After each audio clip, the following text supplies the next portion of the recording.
lightning like Steve McQueen. I'm in the fast lane when the light turns green. And I built tough, I ain't nothing but grit. Cause I made rugged blood, sweat, and spit. Yeah, like a horse I fly. Better push yourself in for a bumpy ride. I like to play hard, but I work harder. And I weather the storm cause I'm built stronger. What is up, ladies and gentlemen? Welcome back. We are live. It is the Freight Coach Morning Show, the top morning show in transportation, coming to you guys every single weekday, 8:30 a.m. Pacific, 10:30 Central, to break down some industry headlines and, most importantly, provide some actual insight into what you can do with all of this information. If this is your first time tuning in, welcome. This is the real side of freight, ladies and gentlemen. And what do I mean by that? I mean, I only speak to transportation professionals on this show, as well as my twice a week long form podcast, you guys, because I want to talk to the right people who have done what you're looking to do or who are currently doing what you're trying to achieve, so we can put that information out there that you can apply, utilize, and see a meaningful difference in your business and your life. It's one of the many reasons why I proudly fly this American flag behind me every single day. A, we're the greatest nation on earth, but B, I'm living my American dream, and I want to help each and every one of you live yours as well. It's Friday. You guys know what that means. It's Q&A day today. So drop your questions inside of the chat here, and I will bring those A's for you, bring those answers. So if you have any sales or operations related questions, drop them in the chat. You guys will answer them live on the show. I got a couple of DMs, and I'll start off with those questions to kind of get the ball rolling on that. But whatever you got, drop them in there. You guys will answer them live. That's what the show is designed for and here for, is to help everybody out in any way, shape, or form. Before we get started, though, I got to give a shout out to my friends over at VHub. You guys, vhubapp.com. Whether you're a broker, carrier, or a shipper, we all need access to trailers. And the best part, you get paid to move these trailers. That's right. That's on top of the revenue that you can get by loading these out. So for my small fleets and my owner ops out there, you never have to shut your business down if you have a trailer in the shop. So what they're working on, you guys, is they have Staunton, Wisconsin going over to Milton, Ontario, and it pays $350 US per trailer. And now these don't just have to pick up in Staunton, right? Like, you can move them up to Madison, maybe over to Milwaukee or down to Chicago. They just got to end up over in the Milton, Ontario area. They also have a bunch of trailers out in San Diego, you guys. They got roll-up doors. They got standard swing doors going everywhere from North Carolina, Georgia, Texas, Virginia, New York, Missouri, Michigan, Mississippi, Minnesota, you name it. And they range between $1,100 and $2,200 per trailer. And then finally, they have trailers down in Paragould, Arkansas, going up to Mississauga, Ontario, paying $736 US per trailer. And same thing, you guys, you don't just have to pick them up over in Paragould there. You can move them down to Memphis or Nashville. They just got to end up in the Mississauga area. So hit them up, vhubapp.com. My friends Zach Lonergan and Stacy Steen, they'll be in the audience. Just do me a favor, let them know that the Freight Coach sent you. Sonny Sharma in the house. Good morning, Orange Shirt Gang. Let's fucking go. Let's have a Friday. April Maroney, what is up? Happy Friday to you. Thanks for tuning in. Carlos Toomer, good morning to you, sir. Thanks for tuning in. Patrick Provance, what is up, my man? Thanks for tuning in. As always, Tiffany Davenport, happy Friday to you. Tammy Roll, good morning and happy Friday. Flo, what is up? She says, good morning, Canadians. We are a great nation right next door. Love it, Flo. Tracy St. Clair, she's watching over on YouTube, you guys. And if you want to go over to YouTube to check this stream out, you guys, it's just the Freight Coach YouTube channel. And then the audio-only replay of this will be up on iTunes and Spotify, Coffee with the Freight Coach on that, you guys. So hit those other locations up. Dude, it's Friday. It's Freight Friday today. We got a bunch of loads moving already. I already got a couple of loads picked up out in Colorado already. Things are progressing, you guys. It was an exciting week this week for us at Freight Coach Logistics. Things are building up out there from a consistency standpoint in our load volume and everything. And yeah, it's crazy what we're doing. You know, the momentum's real, right? And, you know, being able to feel that inside a business is so key. And, you know, also shout out to my friends over at Green Screens, you guys. I use their, they're obviously a partner of mine on the show here, but I literally use that inside of my brokerage, and all the loads that we're moving today were won based off of quoting through that tool. You guys, like, straight up, I'm using them for literally every load that I quote out is ran through Green Screens, and are like just over, since this partnership began in May, I've probably seen a 20% increase in shipments won over that. So take that for what it's worth, you guys, at the end of the day. I would check them out, greenscreens.ai, back or forward. I don't know, whatever that one line is through the Freight Coach. Check them out, you guys. And it's one of those situations where, if you're down with winning more business, I'm always down for that too. Let me see here. April says, I've heard you mention green screens. What are your thoughts on green screens versus DAT rating? My personal opinion, it's, I appreciate the question, April. It's tough to not sound biased, right? Because obviously they're a partner of mine. But I see the accuracy increasing exponentially through green screens now. And that's not to say anything I compare on multiple different platforms out there to check on pricing, right? And I think that the more access to data that you have, the better decision that you make. I have found, because prior up to that, that's the only service I was using, and I've seen an increase in it by utilizing green screens, and they're both quality products, right? I haven't met or seen one product out there that was holy shit, this isn't even close, right? Why is everybody saying $2,000 but this one's saying $15,000? I've never seen anything like that, but I have found that the accuracy has increased exponentially on green screens. So Tony Darnell says, longtime listener, first time caller. Why doesn't everyone provide service like you? Whew, dude, another way for me. Tony's stroking my ego here today, and I love it. That probably is because we won't even go there. Tony doesn't need drayage for starters, but I'll just walk it through. I have found that in my career, over communication never goes unnoticed or unappreciated. And when it's also only really going after my core competencies and everything, the loads that I got picking up this morning, for example, we sent over all the documentation to them last night. This morning, we sent over an update when the first driver was emptying on the way in, and we sent over another ETA for the second load that we have picking up. It's all about communication from that aspect. And it's also the next opportunity is earned. It's not a guarantee, right? So it's I want to, every single load that I move with somebody, I want to continue to exceed their expectations in the way that I service their account with us, because, as I'm out here building it from nothing, and then really it's, a lot of it comes from the fact that these last couple of years and starting everything out of my bedroom, I know the value of when somebody agrees to pay you money, right? And I won't do anything to risk the integrity of those relationships, because I know how hard it is, right? I'm out, it takes months, right? The freight that I'm moving today, for example, with that shipper, man, we prospected them for 3 months before we got access to the first load. And for me in particular, I'm going to bring that every single time, right? Because it doesn't matter what goes on. It doesn't matter how well I do. If I do 1,000 shipments perfect for them, I'm not entitled to the 1,001st. I gotta earn it.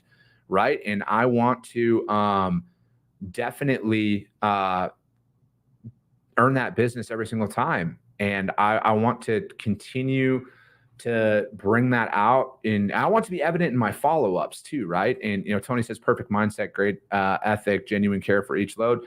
And I want that to come out from the very first prospecting email. Right. Because I'm not just reaching out to anybody. I mean, prime example, we had the opportunity to onboard a customer this last week. Now, it was a referral, which is awesome, but it didn't align with my strong suit, right? It didn't align with what I am looking to build out right now in my core competency. Not that we couldn't have serviced it, but I knew somebody who could service it a lot better. The joys of being out there in the social media world. I know the people who are absolute all-stars at final mile, last mile, white glove, all of that stuff. And I can put people in contact with them. And that's not, and that's just for me, it's a testament of that, those people are really, really good at what they do.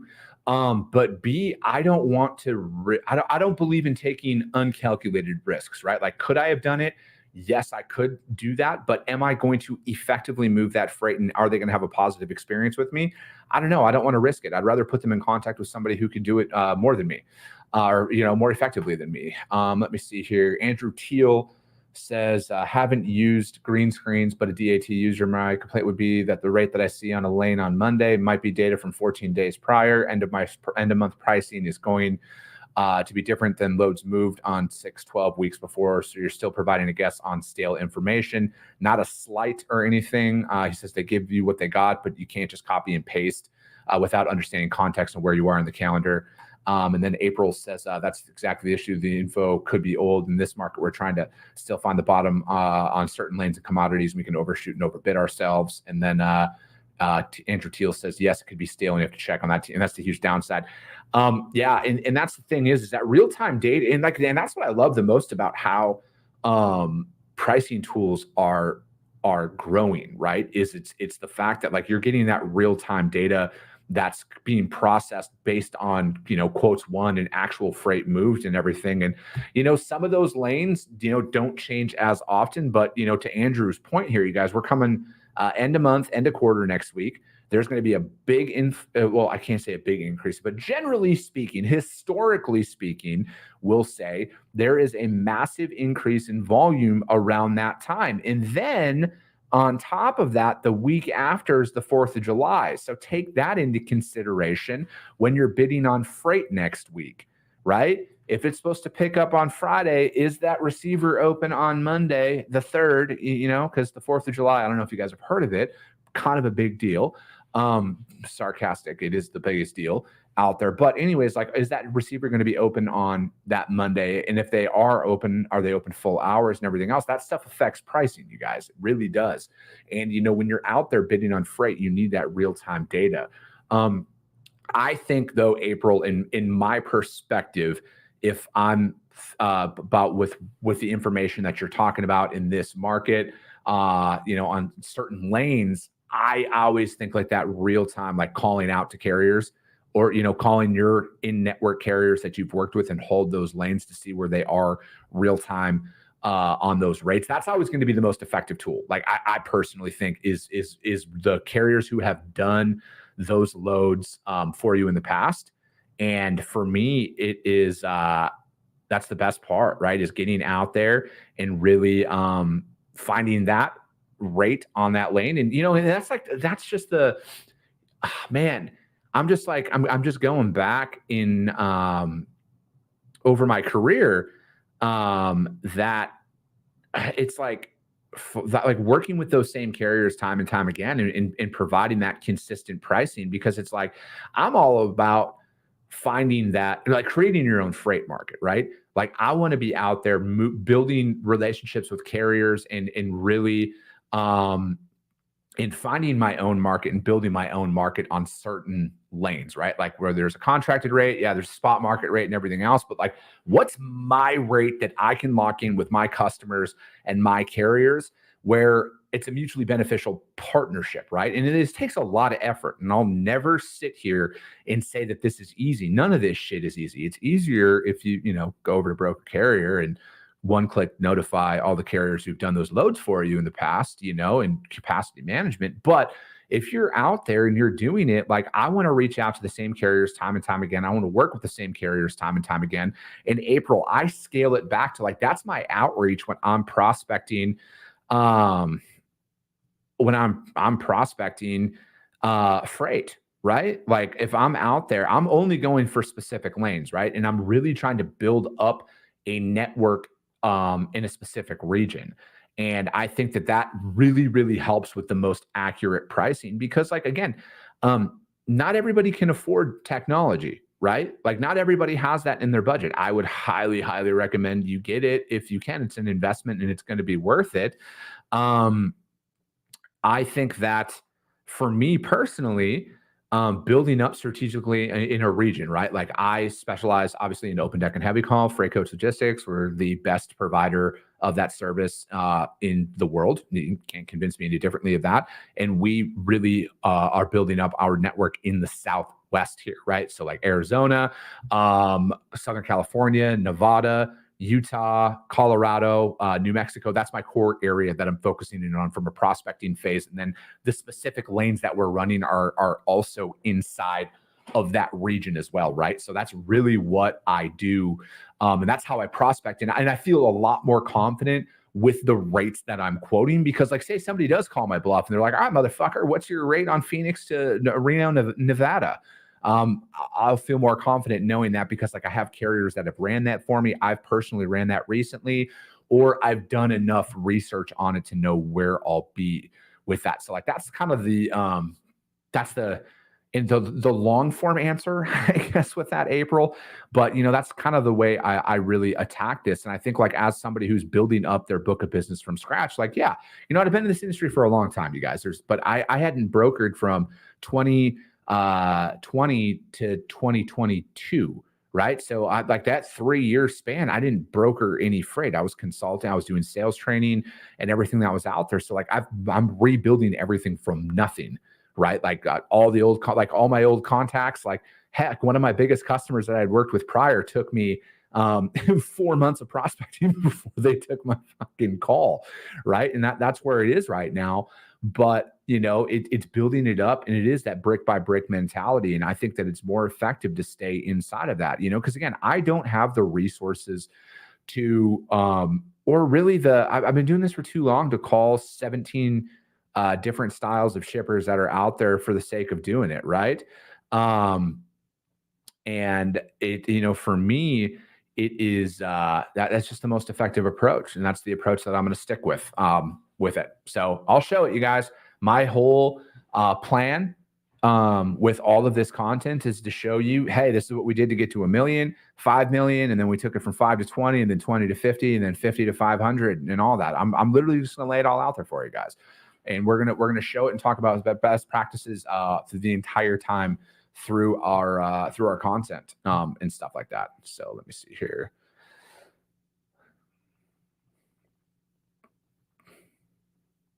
I'm replying to a customer. Hold on one second, you guys.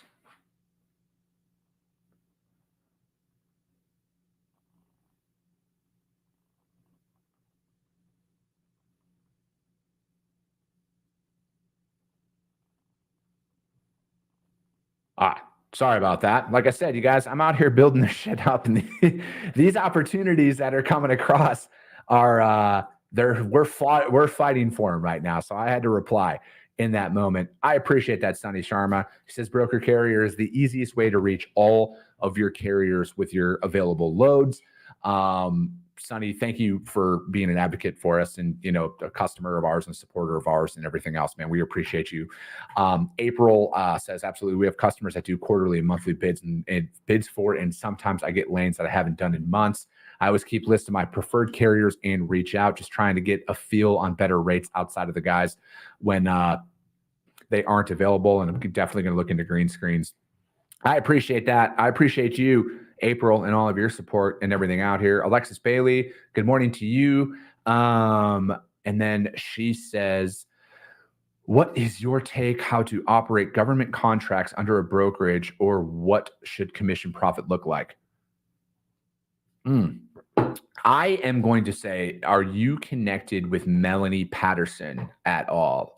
Because when it comes to government contracts, she's like the government contract queen out there. Like, she knows that game pretty much better than anyone. So if you have any questions about government contracts, I would talk to her. Commissions profit split, and what should that look like? That's a tough one. I'll answer it like this. I guess it might seem in vague terms, Alexis, but I always want my sales reps to be incentivized to sell, right? Like, I don't ever want to have a commission plan out there that my team feels like is working against them, right? Like, because I always hated that as a sales rep. Right. I always hated if I had a record month and then like, oh, hey, it was great that you did all of this hard work. We're going to raise your goal now and make it harder for you to make money. So that's, in a roundabout way, Alexis, that's how I would take it. I would definitely be more in lines to incentivize your reps to never cap and always be able to make as much money as possible out there. But in regards to government contracts, hit up my girl Melanie Patterson if you want. If you've never talked to her, I can introduce you to her. She's been on the podcast in the past and everything. Trey Lincoln, what is up, sir? Good morning to you. He's watching over on YouTube, you guys. And then so I just realized I hadn't answered the questions that I had got via DM, but I like it. I like the real-time chats that April and everyone was talking about out there, you guys, because at the end of the day, that's what the show's designed for. So again, if you have any sales or operations related questions, drop them in the chat. I'll answer them live here on the show. But another question that I got yesterday was after the conversation. And Alexa says she's the leading me to do my research. Thank you a bunch. Okay, perfect. No, it's good. It's good you're connected with her. The question that I got was after the conversation I had yesterday with Kyle Graves. And if you didn't hear that episode, he's going through a scenario right now about some freight theft and everything. You guys go back to yesterday's show and you'll be able to hear that in depth because there's a lot of great information out there. And the question that I had got was because like it was when I had talked about if you're working with a customer that doesn't really have an SOP for certain things, like with their commodity being high value or high risk, what can you do to start and where can you bring it? So I'm going to talk about what I did when I was hauling energy drinks for a very large, recognizable energy drink company that was out there. I'm not going to say who it was, but with that being said, is we had some requirements that we had to follow when we were going in there, where we did need photos of the truck and trailer. We needed photos of the truck and trailer number as well, and then we needed the driver to supply them with a copy of his driver's license. Not a copy, but like they needed to be able to photocopy his driver's license, and it needed to be on GPS tracking as a whole. The driver needed to arrive with full tanks of fuel, and the driver could not stop within 300 miles of that. So of the shipper. And a lot of that is because, if you stop out there, the people, if they follow you, the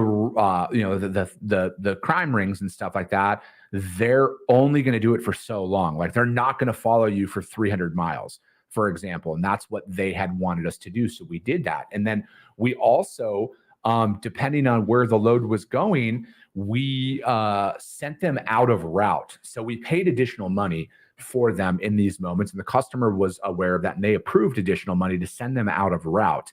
I'm not going to go into specifics on it because this customer probably still uses these strategies, but for example, it's sending them in the opposite direction of where they are, so people don't come up with any patterns, right? And that's just one of those things where you want to have a plan in place for when you're dealing with that. And especially if you're landing a customer who has high value freight for the first time, be expected to bring an action plan to the table when you're going in there and talking to them about their freight mix, right? Because again, we got to protect this stuff.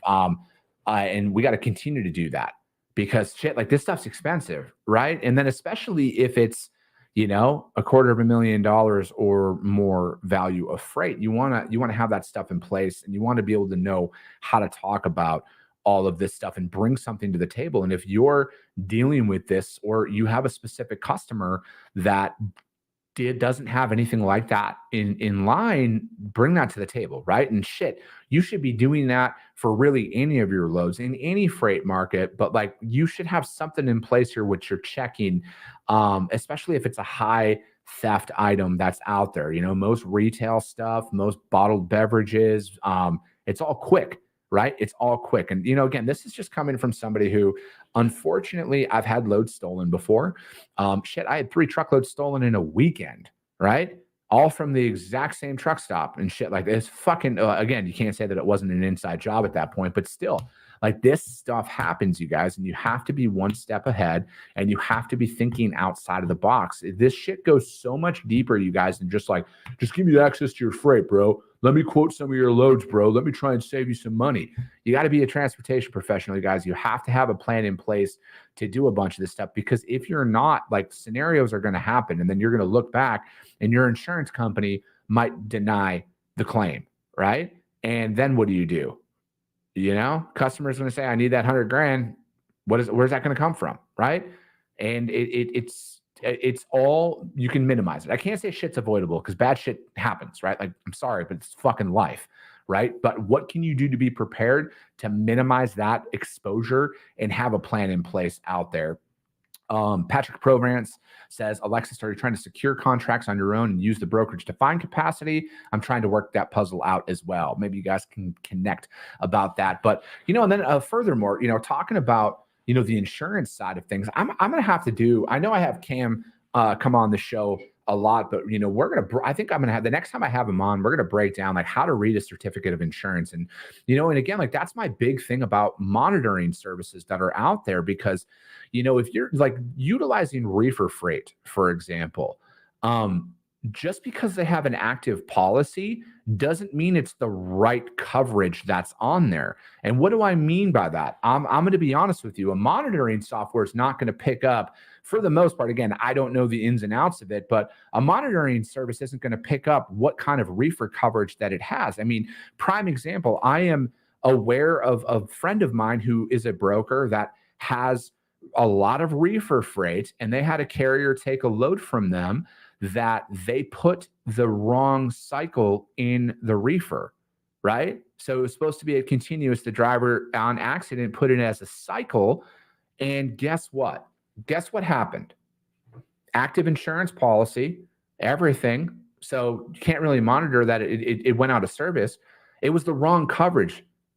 All right. That broker, that carrier only had reefer breakdown coverage on there. They didn't have anything about errors or anything like that. So the insurance company denied that claim. Who do you think had to pay for that? The broker. The broker had to pay for it if they wanted to get that freight ever again, right? So, again, what are you doing? Are you, and this is why I am such a firm believer in me as the broker contacting that insurance company and verifying and double checking all of that coverage to make sure that it's aligned in there. And then furthermore, being listed as the certificate holder. So in the event there is any changes to that policy, I'm notified of that. If that person cancels their coverage, I'm notified of that information. There's so much value in that, right? Like as a business owner, I don't ever want to put that exposure out there. I want it to be on us, and I want us to be calling every single time to make sure that that coverage is accurate, it's valid, and it covers the fucking freight that we're moving out there. April says errors and omissions. Yes, that was the term. Thank you for dropping that in there. Errors and omissions would be the only way to cover that. So yeah, you guys, I think like that's kind of, let me see here. Trey Lincoln, how do you, Coach, how do you get that put on your reefer breakdown coverage? I would call your insurance agent directly and talk to them about that errors and omissions coverage itself. And then talk to them. If you haul reefer freight, Trey, I would call your insurance agent and have them talk and break down your coverages to ensure and go through some of these scenarios, man, because again, dude, you want to make sure that you're covered in every situation, right? Like Trey, I don't know if you own your own business or what the backstory is. I'm just going off of the context here, but as a business owner myself, man, I would want to ensure that the insurance policy that I have in place for my equipment covers everything. And it's like, I don't look at insurance as like a price, right? Like I don't look at it as, oh, cool, I can save $100, but what if that $100 savings might cost me 50 grand down the road, right? So again, I would just call my insurance agent. And Cam said that. Cam was on my show on Wednesday, Trey. And he talks about that often. He's like, dude, you got to call your insurance agent. Or if you have any questions like that, man, I can introduce you to Cam. He's a good dude. He comes on the show at least once a month. He's my main contact out there for insurance. So I hope that answered it. But that's going to be it for today, you guys. The Freight Coach Morning Show. We'll be back on Monday. We'll be breaking down some articles. And as always, you guys, if you guys got value out of this, you're watching over on YouTube and you're not subscribed, hit that subscribe button. If you're listening to this on iTunes and Spotify and you got value on this, subscribe to the show and rank the show out there, you guys. And that's how we have grown into the top transportation podcast, is because of this. And because if you guys see value, your network's going to see value in it as well. Sonny says, as a broker, we should have the coverage to protect ourselves. Amen to that. And Trey Lincoln says, yes, I'm the owner. Thanks. Anytime, brother. I appreciate it, you guys. We'll be back on Monday. Have a great weekend. I appreciate you guys. I love you guys. And we'll be talking to you soon.